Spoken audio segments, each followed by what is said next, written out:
చట్టబద్ధ హక్కుల రక్షణ కోసం రాష్ట్ర లేబర్ కమిషనర్ కార్యాలయం దగ్గరికి ధరలు వచ్చినటువంటి అక్కలు, అన్నలు, చెల్లెళ్ళు, తమ్ముళ్ళు అందరికీ ముందుగా అభినందనలు. ఇవాళ ఈ ధర్నా యొక్క ఉద్దేశం మన నాయకులు ఇప్పటికే మాట్లాడారు. అయితే ఇది ఒక్క హైదరాబాద్లోనే ఈ ధర్నా జరగటం లేదు.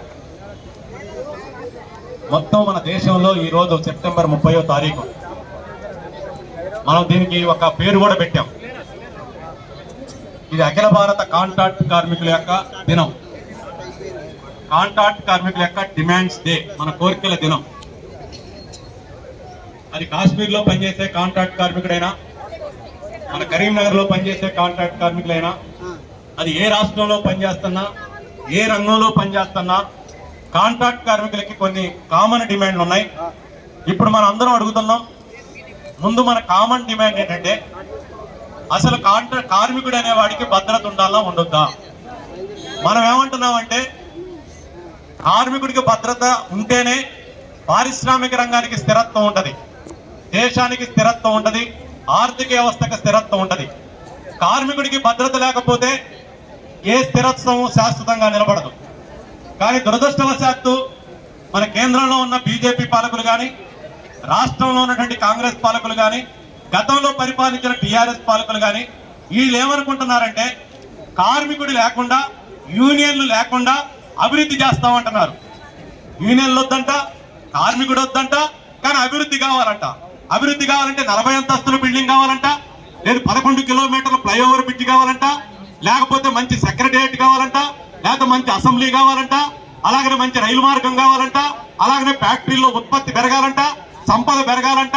కానీ కార్మికుడు మాత్రం యూనియన్లు ఉండొద్దంట, కార్మికుడికి భద్రత ఉండొద్దంట. ఇది ఎక్కడ సూత్రం? ఈ సూత్రం నడవదు.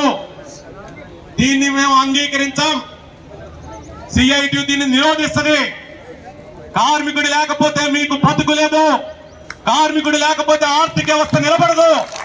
కార్మికుడికి ముందు సుస్థిరత కావాలి. మనం కోరిక లేదు, కొంతమ్మ కోరికలు కోరటం లేదు.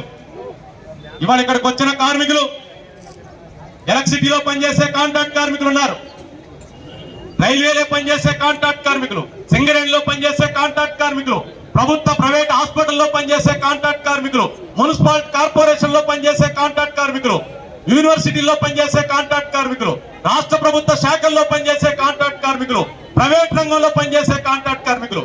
ఇవాళ కాంట్రాక్ట్ కార్మికుడు లేని జాగా లేదు. గతంలో పురాణాల్లో ప్రహ్లాదుడు అనే ఉండేవాడు. తండ్రి హిరణ్యకశిపుడు, ప్రహ్లాదుడు హరిభక్తుడు. పొద్దాక హరినామస్మరణ చేస్తుంటే ప్రహ్లాదుడు అంటాడు, ఎక్కడ రాని అని అసలు చూపెట్టు మాట్లాడితే హరినామస్మరణ చేస్తున్నాం అంటే ఆయన అంటాడు, ఏమని అంటాడు, ఇందు గలడందు లేడని సందేహించవలదు, ఎందందే చూసినా అందందే గలడు చక్రోప చక్రిని అంటాడు. సర్వోప చక్రిన అంటే ఎక్కడ చూసినా ఆయన ఉంటాడనే ఒక పురాణాల్లో ఉంది. కానీ ఈ రోజు సిఐటి చెబుతుంది, విమానాల్లో కాంట్రాక్ట్ కార్మికుడు పనిచేస్తున్నాడు, మన సెక్రటేరియట్ లో కాంట్రాక్ట్ కార్మికుడు పనిచేస్తున్నాడు, ఢిల్లీ ప్రధానమంత్రి దగ్గర కాంట్రాక్ట్ కార్మికుడు ఉన్నాడు, మన ముఖ్యమంత్రి దగ్గర, కలెక్టర్ ఆఫీస్ లో, మన లేబర్ డిపార్ట్మెంట్ లో కూడా కాంట్రాక్ట్ కార్మికుడు ఉన్నాడు. మీ కళ్ళం పట్టలేదా? పాలకులారా, ఇంకా మీరు పుట్టిగా వివరించదలుచుకున్నారా? మరి కాంట్రాక్ట్ కార్మికుడు ఉన్న తర్వాత, కాంట్రాక్ట్ కార్మికుడు అంటే ఎవరు? ఒక కుటుంబం, ఒక మనిషి, ఆడ కావచ్చు, మగ కావచ్చు. ఆ కుటుంబానికి కనీసం కుటుంబ సభ్యులు ఉంటారు. నెల రోజులు పనిచేసిన తర్వాత అన్నం తినాలా, బట్టలు కట్టుకోవాలా, కనీసమైనటువంటి సౌకర్యాలు ఆ రకంగా ఉండాలి. ఉండాలంటే ఏముండాలి? ఆదాయం ఉండాలి.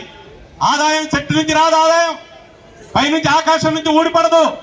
ఆదాయం రోజు పొద్దున్న లేస్తే మన రెక్కల కష్టంతో ఆదాయాన్ని సృష్టిస్తున్నాం. గతంలో ముఖ్యమంత్రి కేసీఆర్ గారు, ఇప్పుడు ముఖ్యమంత్రి చెబుతున్నారు అభివృద్ధి అభివృద్ధి అని. ప్రధానమంత్రి చెబుతున్నాడు మన భారతదేశం ప్రపంచంలో 3వ ఆర్థిక వ్యవస్థగా మారుస్తానంటున్నాడు. అమెరికా, చైనా తర్వాత ఇండియా పెరిగింది అంటున్నాడు. ఎక్కడ పెరిగితే? నువ్వు విమానాల్లో తిరిగితే పెరిగిద్దా? నువ్వు ఆకాశంలో తిరిగితే పెరిగిద్దా? మా కార్మికుడు ఫ్యాక్టరీలోకి వెళ్ళి నడుము వంగేటట్టు రక్తాన్ని కరిగించి చెమటను చిందించి కార్మికుడు పనిచేస్తే సంపద సృష్టిస్తుంది. అలాంటి సంపద సృష్టికర్తనికి వేతనం గురించి మాట్లాడరా? ఉద్యోగ భద్రత గురించి మాట్లాడరా? లేదు 30 ఏళ్ళు పనిచేసిన తర్వాత రిటైర్మెంట్ గురించి, పెన్షన్ సౌకర్యం గురించి మాట్లాడరా? లేదు కార్మికుడు భార్య అయితే, ఒక ఆడామె కార్మికురాలైతే పిల్లలుంటే వాళ్ళకి ఒక ఖర్చు సౌకర్యం ఉండొద్దా? లేదు ఒక ఆడామె కార్మికురాలైతే, గర్భిణీ అయితే మెటర్నిటీ సౌకర్యం ఉండొద్దా? ఏమీ లేకుండా యథేచ్ఛగా దోపిడీ కొనసాగుతుంది. మనందరికీ ఒక సామెత ఉంది తెలంగాణలో, ఏంటి ఆవు చేలో మేస్తుంటే దూడ గట్టు మీద నిలబడుతుందా అని. దూడ గట్టు మీద నిలబడదు, చేలోకి వెళ్ళి ఆవు దగ్గరికి. అట్లే ఈరోజు కేంద్రంలో ఉన్న బీజేపీ ప్రభుత్వం ఒక దుర్మార్గమైనటువంటి పద్ధతుల్లో వ్యవహరిస్తుంది. ఏమిటా వ్యవహరించడం? సరళీకరణ విధానాలను అమలు చేస్తుంది. ఏంటా ఉదారవాద విధానాలు? ఉదారవాద విధానాలంటే వాళ్ళ దృష్టిలో ఈజీ ఆఫ్ డూయింగ్ బిజినెస్ అంటే పెట్టుబడిదారులు సులభంగా వ్యాపారం చేయాలంట. మరి సులభంగా వ్యాపారం చేయడంతో పాటు వాళ్ళకి పెట్టుబడులు అనుకూల వాతావరణం ఉండాలంట. అంటే వాడి పెట్టుబడికి పిల్లలు పుట్టాలంట, లాభాల మీద లాభాలు రావాలంట. మరి పెట్టుబడికి లాభాలు రావాలి, అనుకూలమైన వాతావరణం ఉండాలి. మరి అన్ని ఉండాలంటే అందులో మరి పెట్టుబడితో పాటు కార్మికుడు ఉండాలి. మరి కార్మికుడు మాత్రం పెళ్లిగా ఉండాలంట. అంటే ఎప్పుడు ఇరగేస్తే అప్పుడు ఇరిగిపోయేటట్టు ఉండాలంట పెళ్లిస్ అంటే. మరి పర్మనెంట్ కార్మికుడు అయితే గతంలో ఏముండేది? ఒక ఉద్యోగ భద్రత. ఈ రోజు రిక్రూట్ అయింది అనుకోండి, ఆయనకి ఈ రోజు 25 సంవత్సరాలు అనుకోండి, ఆయనకి 35 సంవత్సరాల సర్వీస్ ఉంటే మళ్ళీ 60లో రిటైర్ అమౌంట్ కావాలంటే ఒక 30 ఏళ్ళు నేను ఉద్యోగం చేస్తాననే ఒక భద్రత ఉండేది. అట్లా 8 గంటల పని ఉండేది. ఎక్కడైనా 8 గంటల పని ఓటీ చేపించుకుంటే రెట్టింపు జీతం డబుల్ వేతనం ఇచ్చే పద్ధతి ఉంది.